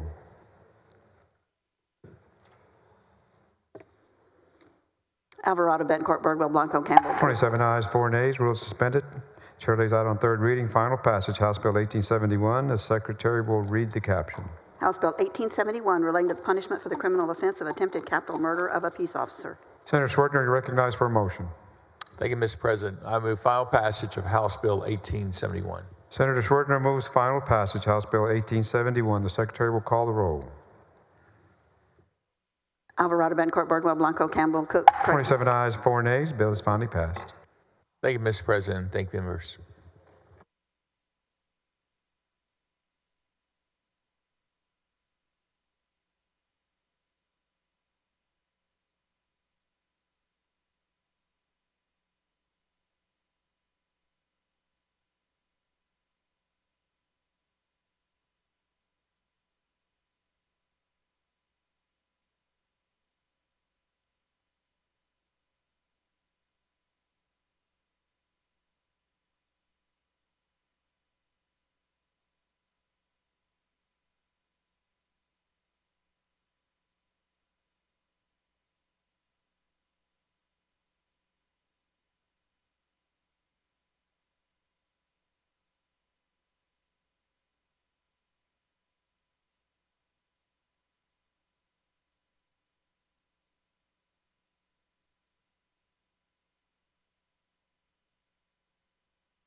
Senator Zaffarini, recognized for a motion to suspend the regular order of business on House Bill 322.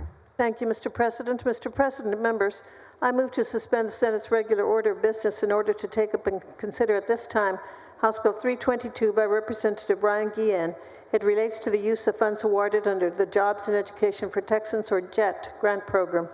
Generally, members, this House bill would authorize and set conditions for using JET grant funds to cover the acquisition, implementation, and ongoing maintenance of technology solutions necessary to support eligible career and technical education programs. Mr. President, I move suspension. Senators, after any move suspension of the regular order of business on House Bill 322. There is objection. Secretary will call the roll. Alvarado, Betancourt, Birdwell, Blanco, Campbell, 26 Cook. ayes, 5 nays. Rules suspended. Chair lays out on second reading House Bill 322. The Secretary will read the caption. House Bill 322, relating to the use of funds awarded under the Jobs and Education for Texas grant program.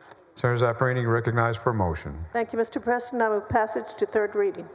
Senators, after any moves passage to third reading. There is objection. The Secretary will call the roll. Alvarado, Betancourt, Birdwell, Blanco, Campbell. 26 ayes, 5 nays. Bill is passed to third reading. Senators, after reading, are recognized for a motion to suspend the constitutional 3-day rule. Thank you, Mr. President. I move to suspend the constitutional rule that bills be heard on 3 several days. Senators, after any move suspension of the 3-day rule. Secretary will call the roll.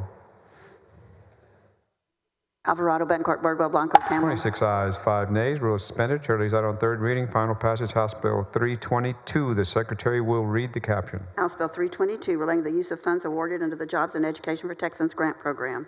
Senators, after any, recognized for a motion. Thank you, Mr. President. I move final passage. Senators, after any moves final passage of House Bill 322. The Secretary will call the roll. Alvarado, Betancourt, Birdwell, Blanco, Campbell, Cook. 26 ayes, 5 nays. The bill is finally passed. Thank you, Mr. President and members.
Senator Perry, you're recognized for a motion to suspend the regular order of business on committee substitute for House Joint Resolution 7.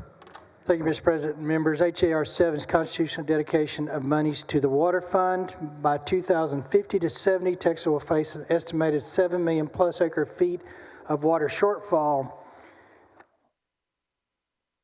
Committee substitute House Bill HAR 7 will dedicate $1 billion per year for 20 years, authorize the legislation to allocate that dedication in favor of new water supply projects via a 50-50 split. In theory, we put $1 billion in as a state, we put $1 billion in as local, and recover the next few billions over in water recovery rates. This is about a $153 billion problem. We need $3 billion a year for the next 50 years. This plan is a good start to making that goal. The final version of the plan allows for the state legislature to stop that allocation during a disaster relief, and that allocation would be suspended, using that money for the legislature need to cover the disaster relief, but subsequent to that disaster relief be rescinded, we will actually be asking for the legislature to replace the money they took from the water fund to do that. So with that, I move to suspend the regular order of business on committee's House JR 7. Senator Perry moves suspension of the regular order of business on committee substitute for House Joint Resolution 7. Is there objection? Hearing none, the rule is suspended. Chair lays out on second reading. Committee substitute for House Joint Resolution 7. The Secretary will read the caption. Committee substitute HJR 7, proposing a constitutional amendment to dedicate a portion of the revenue derived from state sales and use taxes to the Texas Water Fund. Senator Perry, you're recognized for a motion. Move past third reading. Senator Perry moves passage to third reading. Is there objection? Hearing none, the bill is passed to third reading. Senator Perry, you're recognized for a motion to suspend the constitutional 3-day rule. Mr. President, for it to be recorded in the journal, I need to record legislative intent contained inside the constitutional amendment. With that, the constitutional amendment allows the legislature to suspend an allocation only for the duration of a state of disaster declared by the governor, so that funding may be redirected as needed pending termination of the state of disaster, with the express intent that funding repurposed during this suspension to be restored to the water fund as soon as practical. Members, this is not a new savings account for the state. We have rainy day funds for that, but in the event something catastrophic happened, the fund would be suspended. Those monies would be transferred for other appropriation purposes, but it is intended and clearly expressed the intent in the legislature of the constitutional amendment that those funds would be replaced as soon as possible. With that, I move to suspend the constitutional 3-day rule. Senator Perry moves suspension of the 3-day rule. Secretary will call the roll. Alvarado, Bencourt, Birdwell, Blanco. 31 ayes and 0 nays. Rule is suspended. Chair lays out on third reading. Final passage. Committee substitute for House Joint Resolution 7. The Secretary will read the caption. Committee substitute House Joint Resolution 7, proposing a constitutional amendment to dedicate a portion of the revenue derived from state sales and use taxes to the Texas Water Fund. Senator Perry, recognized for a motion. Move final passage. Committee substitute House JR 7. Senator Perry moves final passage of committee substitute for House Joint Resolution 7. The Secretary will call the roll. Alvarado, Bencourt, Birdwell, Blanco, Campbell, Cook. 31 ayes and 0 nays. The bill is finally passed.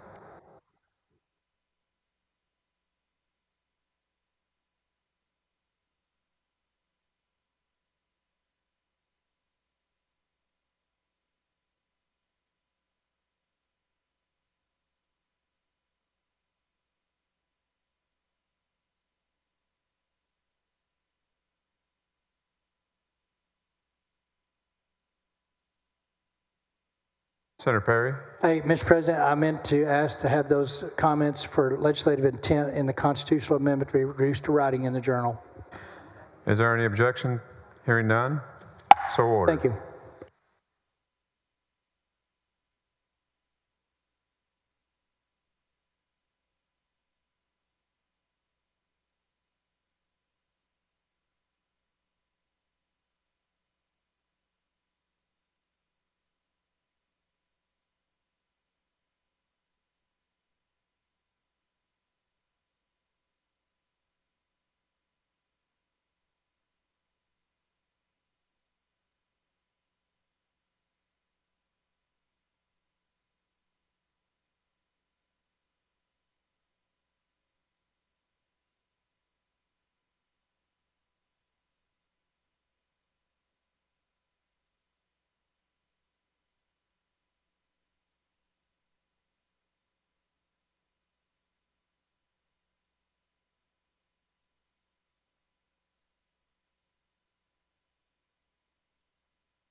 Chair lays out the following resolution. Secretary, read the resolution.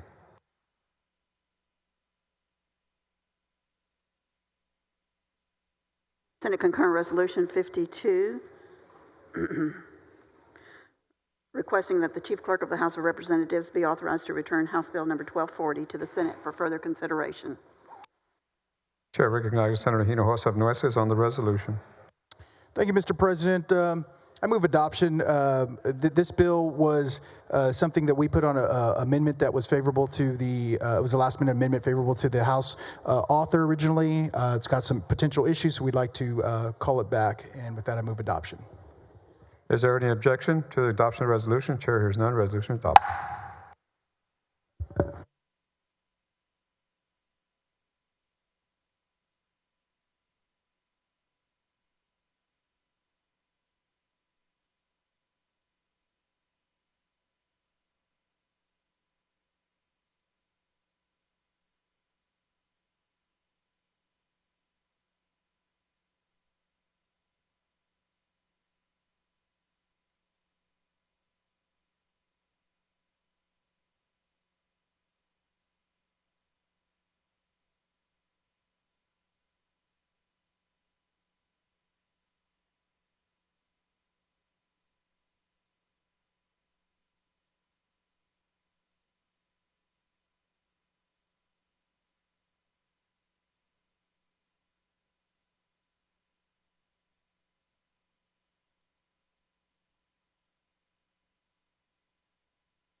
Senator Betancourt, you're recognized for a motion to suspend the regular order of business on House Bill 4687. Thank you, Mr. President, members. This bill was sent to me by Representative Gervin Hawkins. It is a well-established legal principle that governmental immunity protects political subdivisions from lawsuit, from liability, and extend to safeguard public funds. And HB 4687 ensures that Subchapter C and Subchapter G charter schools benefit from the same statutory governmental immunity protections as their traditional charter and ISD counterparts. And with that, I move suspension of the regular order business take up and consider House Bill 4687. Senator Betancourt moves suspension of the regular order of business on House Bill 4687. Is there objection? Hearing none, the rule is suspended. Chair lays out on second reading House Bill 4687. Secretary, read the caption. House Bill 4687, relating the applicability of certain immunity and liability laws to certain charter school campuses or programs. Senator Betancourt, you're recognized for a motion. Move passage to third reading of House Bill 4687. Senator Betancourt moves passage to third reading. Is there objection? Hearing none, the bill is passed to third reading. Senator Betancourt, you're recognized for a motion to suspend the constitutional three-day rule. So moved, Mr. President. Senator Betancourt moves suspension of the three-day rule. Secretary will call the roll. Alvarado, Betancourt, Birdwell, Blanco, Campbell. 29 ayes, 2 nays. Rule is suspended. Chair lays out on third reading. Final passage, House Bill 4687. The Secretary will read the caption. House Bill 4687, relating the applicability of certain immunity and liability laws to certain charter school campuses or programs. Senator Betancourt, you're recognized for a motion. Thank you, Mr. President. I move final passage of House Bill 4687. Senator Betancourt moves final passage, House Bill 4687. The Secretary will call the roll. Alvarado, Betancourt, Birdwell, Blanco, Campbell. 29 ayes and 2 nays. The bill is finally passed. Thank you, Mr. President and members.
Senator Paxton, you're recognized for a motion to suspend the regular order of business on committee substitute for House Bill 3963.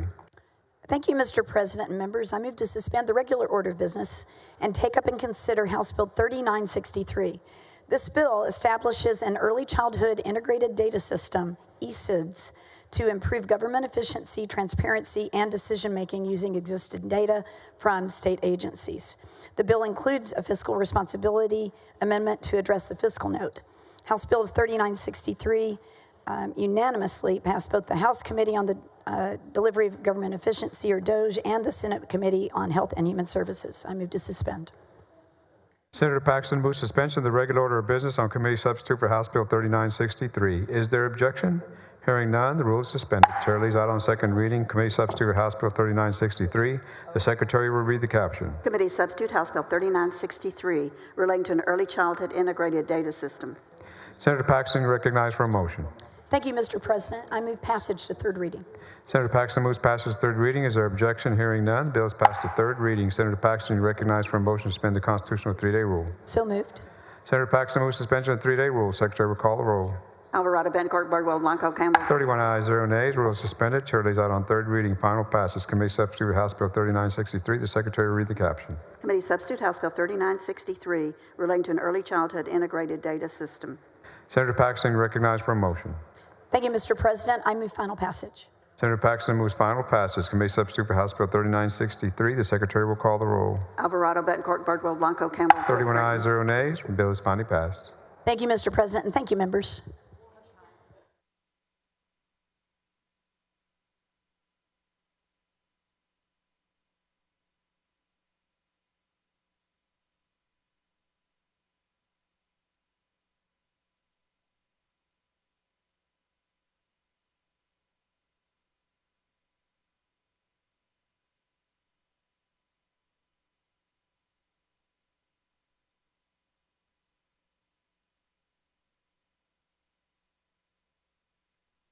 Senator Parker, you're recognized for a motion to suspend the regular order of business on House Bill 3923.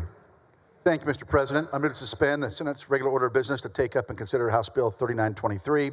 HB 3923 promotes access to state employment by expanding opportunities for individuals who do not hold a bachelor's degree. The bill directs the state classification officer to identify positions within state agencies where educational experience and training requirements can be reasonably reduced without compromising job performance. It mandates a reduction, where practicable, in the number of positions that require a bachelor's degree as a condition of employment. HB 3923 also encourages upward mobility within state employment by requiring an evaluation of ways to create career advancement pathways for employees who do not possess a 4-year degree. The findings and progress on these efforts must be reported to both the Governor's Budget Office and the Legislative Budget Board, ensuring transparency as well as accountability. By recognizing skills, experience, and alternative credentials, this bill helps Texas modernize its workforce policies and address labor shortages, especially in areas where formal degree requirements may unnecessarily limit the talent pool. HB 3923 supports Texans from diverse educational backgrounds while promoting a more inclusive and efficient state workforce. With that, Mr. President, I move suspension. Senator Parker moves suspension of the regular order of business on House Bill 3923. Is there objection? Hearing none, the rule is suspended. Chair lays out on second reading House Bill 3923. The Secretary will read the caption. House Bill 3923 relating to state employment opportunities for individuals who do not hold a bachelor's degree. Senator Parker, you recognized for a motion. Mr. President, I move passage to third reading. Senator Parker moves passage to third reading. Is there objection? Hearing none, the bill is passed to third reading. Senator Parker, you recognized for a motion to suspend the constitutional 3-day rule. So moved, Mr. President. Senator Parker moves suspension of the 3-day rule. Secretary will call the roll. Alvarado, Bencourt, Birdwell, Blanco. 31 ayes and 0 nays. Rule is suspended. Chair lays out on third reading. Final passage. House Bill 3923. The Secretary will read the caption. House Bill 3923 relating to state employment opportunities for individuals who do not hold a bachelor's degree. Senator Parker, you're recognized for a motion. Well, Mr. President, members, I want to thank you very much for your support on this bill. I think it's very important that we help other people to have a pathway to success beyond just a traditional 4-year degree. And with that, Mr. President, I move final passage. Senator Parker moves final passage. House Bill 3923. The Secretary will call the roll. Alvarado, Bencourt, Birdwell, Blanco, Campbell. 31 ayes and 0 nays. Bill is finally passed. Thank you, Mr. President, members.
Senator Blanco, you're recognized for a motion to suspend the regular order of business on committee substitute for House Bill 2853. Thank you, Mr. President. Members, I move to suspend the Senate's regular order of business to take up and consider at this time committee substitute for House Bill 2853, which grants the UT System Board of Regents the authority to adjust UTEP student fee, capped at $30 since its establishment in 1987, contingent upon student body approval. Mr. President, I move suspension. Senator Blanco moves suspension of the regular order of business on committee substitute for House Bill 2853. There is objection. Secretary, call the roll. Alvarado, Betancourt, Birdwell, Blanco, Campbell. 27 ayes, 4 nays. Rule is suspended. Chair lays out on second reading. Committee substitute for House Bill 2853. The Secretary will read the caption. Committee substitute House Bill 2853 relating to student union building fees at the University of Texas at El Paso. Senator Blanco, you're recognized for a motion. Thank you, Mr. President. I move passage of committee substitute House Bill 2853 to third reading. Senator Blanco moves passage to third reading. There is objection. Secretary will call the roll. Alvarado, Betancourt, Birdwell, Blanco, 27 ayes, 4 nays. Bill is passed to third reading. Senator Blanco, you're recognized for a motion to suspend the constitutional 3-day rule. So moved, Mr. President. Senator Blanco moves suspension of the 3-day rule. The Secretary will call the roll.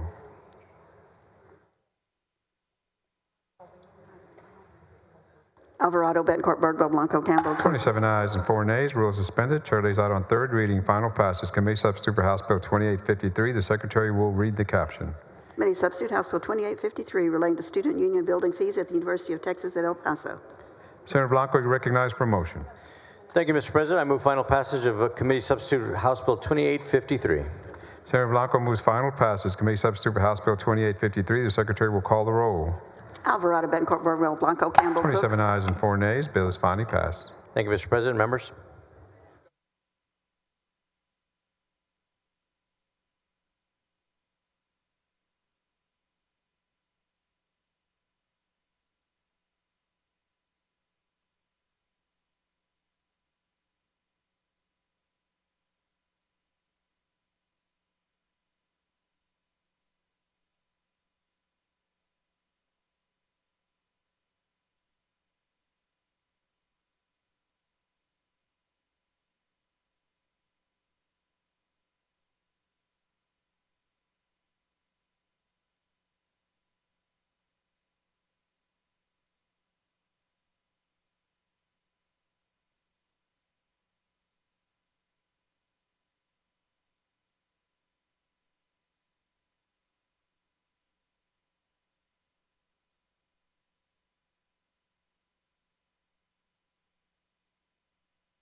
Senator Kolkhorst, you're recognized for a motion to suspend the regular order of business on House Bill 4638.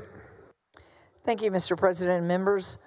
I move to suspend the Senate's regular order of business and take up at this time House Bill 4638.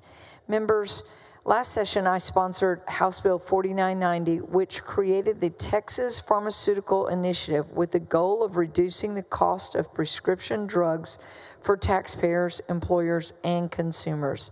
House Bill 4638 by Dr. Bonin is a cleanup bill to address some of the difficulties realized by the initiative.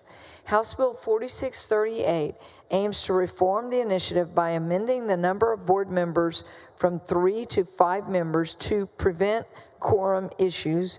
We've done this with several agencies over the years, several governing boards like TxDOT, to go from 3 to 5.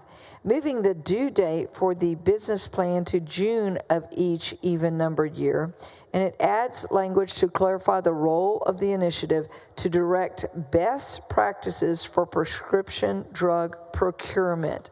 Members, I will have an amendment on the sunset date. I do think that this is one of the most important bills to bend the curve in what we see in prescriptive drugs moving forward, and having ERS, TRS, Texas A&M, and the University of Texas system being able to pool those lives together and to be able to get the best prices on pharmaceutical drugs. With that, Mr. President, I move to suspend the Senate's regular order of business. Senator Kolkhorst moves suspension of the regular order of business on House Bill 4638. Is there objection? Hearing none, the rule is suspended. Chair lays out on second reading House Bill 4638. The Secretary will read the caption. House Bill 4638, relating to the Texas Pharmaceutical Initiative. Following amendment. Secretary, read the amendment. Floor Amendment Number 1 by Kolkhorst. Senator Kolkhorst, you're recognized. Thank you, Mr. President and members. This moves the sunset date from 2031 to 2027, again, giving it a very short time period, but to be able to prove up that the business plan is working so that in the near future, we don't have a sunset date. With that, I move passage of floor amendment number 1. Questions on the adoption of floor amendment number 1? Is there any objection? Hearing none, amendment's adopted. Senator Kolkhorst, you're recognized for a motion. I move passage of House Bill 4638 to third reading. Senator Kolkhorst moves passage to third reading. Is there objection? Hearing none, the bill is passed to third reading. Senator Kolkhorst, you're recognized for a motion to suspend the constitutional 3-day rule. So moved, Mr. President. Senator Kolkhorst moves suspension of 3-day rule. The Secretary will call the roll. Alvarado, Bettencourt, Birdwell, Blanco, Campbell. 29 ayes and 2 nays. Rule is suspended. Chair lays out on third reading final passage House Bill 4638. The Secretary will read the caption. House Bill 4638, relating to the Texas Pharmaceutical Initiative. Senator Kolkhorst, you're recognized for a motion. Thank you, Mr. President. I move final passage of House Bill 4638. Senator Kolkhorst moves final passage House Bill 4638. Secretary will call the roll. Alvarado, Bettencourt, Birdwell, Blanco, Campbell. 29 ayes, 2 nays. Bill is finally passed. Thank you, Mr. President. Thank you, members.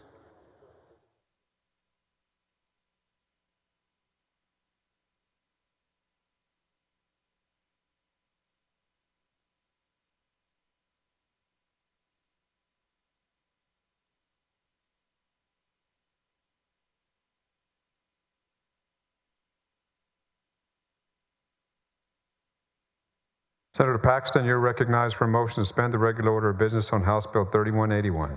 Thank you, Mr. President. Members, I move to suspend the regular order of business and take up and consider House Bill 3181. This bill provides stronger consequences in the family code if a parent has been held in contempt of court for the denial of a court-ordered possession or access of a child at least 3 times previously, including modifying the court order, mandating that makeup time be twice the total duration of the time denied, and providing financial consequences. Thank you, Mr. President. I move to suspend. Senator Menendez, for what purpose? Questions of the author, Mr. President. Senator Paxton, do you yield? Of course. Thank you, Mr. President. Thank you, Senator Paxton. Senator Paxton, I believe this is the bill we've been talking about, where this is one of the other bills that is trying to keep both parents in the child's life. Is that correct? That's exactly right. And so helping sometimes when the child, sometimes in these frustrations between the 2 biological parents where they're trying to use the kids as a pawn and taking advantage of the court orders, this is going to help them have those modified in order so that they can actually see them. Is that what you're trying to do? That's exactly right. Thank you for bringing this bill forward. Thank you, Mr. President. Thank you, Senator Menendez. I appreciate your support. Senator Paxton moves suspension of the regular order of business on House Bill 3181. Is there objection? Hearing none, the rule is suspended. The chair lays out on second reading House Bill 3181. The Secretary will read the caption. House Bill 3181, relating to the enforcement of a court order for possession of or access to a child and related order modifications. Senator Paxton, you're recognized for a motion. Thank you, Mr. President. I move passage to third reading. Senator Paxton moves passage to third reading. Is there objection? Hearing none, the bill is passed to third reading. Senator Paxton is recognized for a motion to suspend the constitutional 3-day rule. So moved. Senator Paxton moves suspension of 3A rules. Secretary will call the roll. Alvarado, Betancourt, Birdwell, Blanco, Campbell, 31 ayes, 0 nays. Rules suspended. Chair lays out on third reading. Final passage House Bill 3181. The Secretary will read the caption. House Bill 3181 relating to the enforcement of a court order for possession of or access to a child and related order modifications. Senator Paxton is recognized for a motion. Thank you, Mr. President. I move final passage. Senator Paxton moves final passage House Bill 3181. The Secretary will call the roll. Alvarado, Betancourt, Birdwell, Blanco. 31 ayes, 0 nays. Bill is finally passed. Thank you, Mr. President, and thank you, members.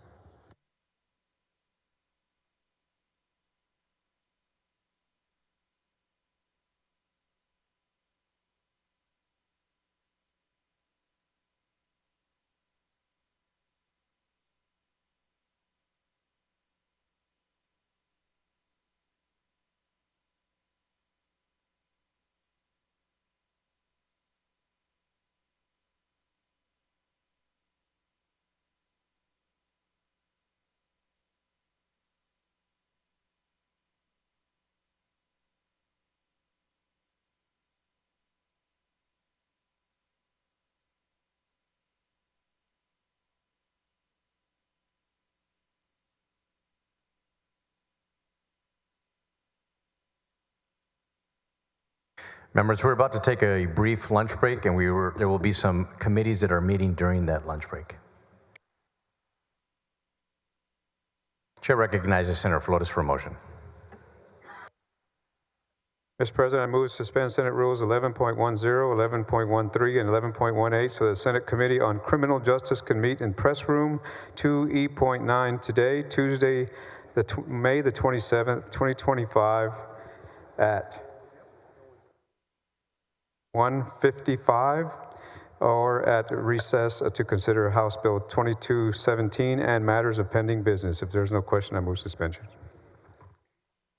Members, any questions on the motion? Hearing none, the motion passes.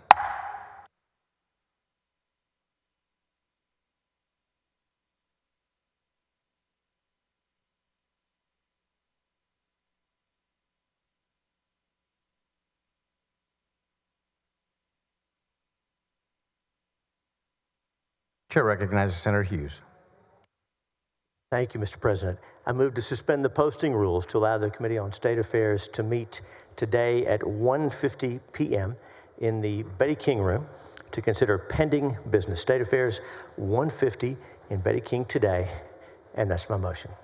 Members, there's a motion. Any objection? Hearing none, the motion passes. Thank you, Mr. President. Thank you, Senators.